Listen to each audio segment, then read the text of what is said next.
السلام علیکم ناظرین، امید کرتا ہوں آپ سب خیریت سے ہوں گے۔ آج کی اس ویڈیو میں ہم بات کریں گے کہ زندگی کو کیسے گزاریں۔ سب سے پہلے تو ہمیں اس بات کو سمجھنا ہوگا کہ زندگی ہے کیا۔ یہ زندگی جو مجھے اور آپ کو ملی ہے اصل میں وقت کا نام ہے۔ ایک انسان جس کی زندگی 50 سال ہے، اس کا مطلب یہ ہے کہ اس کے پاس 50 سال کا وقت ہے۔ آپ نے اکثر سنا ہوگا جب کوئی انسان مر جاتا ہے تو یہ کہا جاتا ہے کہ اس کا ٹائم پورا ہو گیا تھا۔ تو اس کا مطلب یہ ہے کہ زندگی دراصل وقت کا ہی نام ہے۔ اب اگلی بات یہ ہے کہ یہ زندگی جو ہمیں ملی ہے اس کو گزارنا کیسے ہے۔ آپ کو مزے کی بات بتاؤں کہ زندگی ہمیں پہلے ملتی ہے، عقل اور شعور بعد میں آتا ہے، اور جب تک ہمیں شعور آتا ہے تب تک ہم کئی غلطیاں کر چکے ہوتے ہیں۔ اگر یہ دیکھا جائے ہماری زندگی میں وہ زندگی جس میں عقل اور شعور ہے وہ بڑی تھوڑی ہے۔ ہم زندگی میں سب کچھ سیکھ جاتے ہیں۔ جب ہم پیدا ہوتے ہیں ہمیں بولنا نہیں آتا، ہم آہستہ آہستہ بولنا شروع کر دیتے ہیں۔ ہمیں چلنا نہیں آتا، ہم پریکٹس کر کے چلنا سٹارٹ کر دیتے ہیں۔ ہمیں بھاگنا نہیں آتا، ہم بھاگنا شروع کر دیتے ہیں۔ ہم زندگی میں سب کچھ سیکھ لیتے ہیں، صرف ایک بات نہیں سیکھ سکتے، اور وہ یہ ہے کہ ہم نے زندگی کو کیسے گزارنا ہے۔ میری ذاتی رائے یہ ہے کہ زندگی جو مجھے اور آپ کو ملی ہے اس نے ویسے بھی گزر جانا ہے، کیوں نہ ہم اس زندگی کو گزارنا سیکھ لیں۔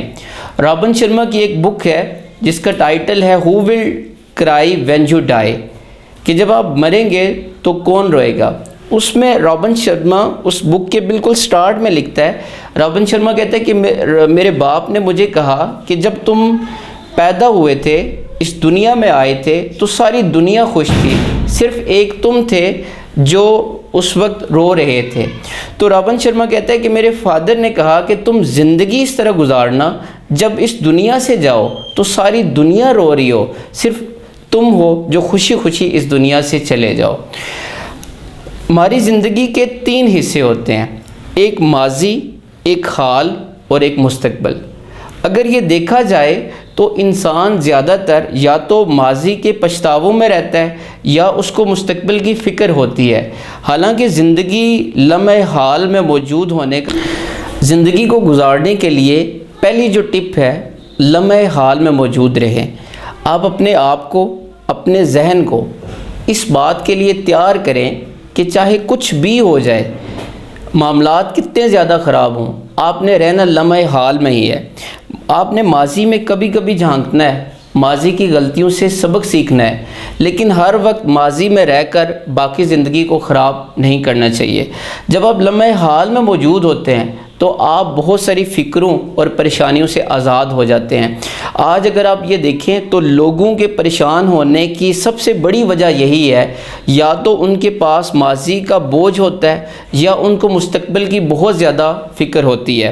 جس کا اللہ تعالیٰ پر توکل ہوتا ہے، اس کو اللہ کی ذات پہ پورا یقین ہوتا ہے، وہ مستقبل کی فکر نہیں کرتا، وہ اپنے حصے کا کام کرتا ہے اور نتیجہ اللہ تعالیٰ کی ذات پہ چھوڑ دیتا ہے۔ زندگی کو گزارنے کے لیے جو دوسری ٹپ ہے وہ یہ ہے کہ دوسروں کے کام آئیں۔ حضرت واصف علی واصف کا ایک جملہ ہے کہ اگر آپ کے دنیا میں آنے سے فرق پڑتا ہے تو یقیناً جب آپ اس دنیا سے جائیں گے تو دنیا کو فرق پڑے گا۔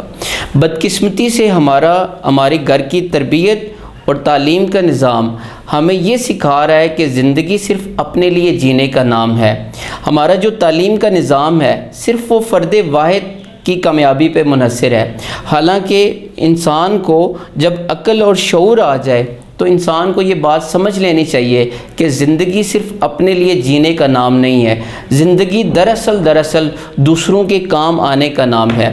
اللہ کے رسول کی ایک خوبصورت حدیث ہے کہ تم میں سے بہتر وہ ہے جو دوسروں کے کام آئے۔ اشفاق احمد لکھتے ہیں کہ درد وہ نہیں ہوتا جو اپنا محسوس ہو، درد وہ ہوتا ہے جو دوسروں کو بھی محسوس ہو۔ اپنا درد تو جانوروں کو بھی محسوس ہوتا ہے۔ انسان کو ہمیشہ کوآپریٹیو ہونا چاہیے، انسان کو دوسروں کے کام ہونا چاہیے۔ آپ نے دیکھا ہوگا جب آپ اپنی زندگی میں دوسروں کے لیے آسانیاں پیدا کرتے ہیں تو آپ کی زندگی میں بھی آسانیاں پیدا ہونا شروع ہو جاتی ہیں۔ لیکن جب آپ اپنی زندگی میں کسی دوسرے کے لیے مشکلات کھڑی کر دیتے ہیں تو آپ کی زندگی میں بھی آٹومیٹیکلی مشکلات آنا شروع ہو جاتی ہیں۔ ہمیں یہ کرنا چاہیے کہ ہمیں دوسروں کے کام آنا چاہیے۔ انسان کو دیکھیں، درخت کی مانند ہونا چاہیے۔ درخت دو کام کرتا ہے، درخت آپ کو پھل بھی دیتا ہے، درخت آپ کو سایہ بھی دیتا ہے۔ ایک عرصہ تک سایہ دینے کے بعد بھی اگر آپ درخت کو پتھر بھی ماریں تو وہ آگے سے پھل ہی دیتا ہے۔ ایک عرصہ تک سایہ دینے کے بعد بھی درخت جب سوکھ بھی جائے پھر بھی وہ کیا کرتے ہیں، ہم اس کو کاٹ کے اس سے کوئی فرنیچر بنا دیتے ہیں، اس سے کوئی ٹیبل بن جاتا ہے، اس سے کوئی کرسی بن جاتی ہے۔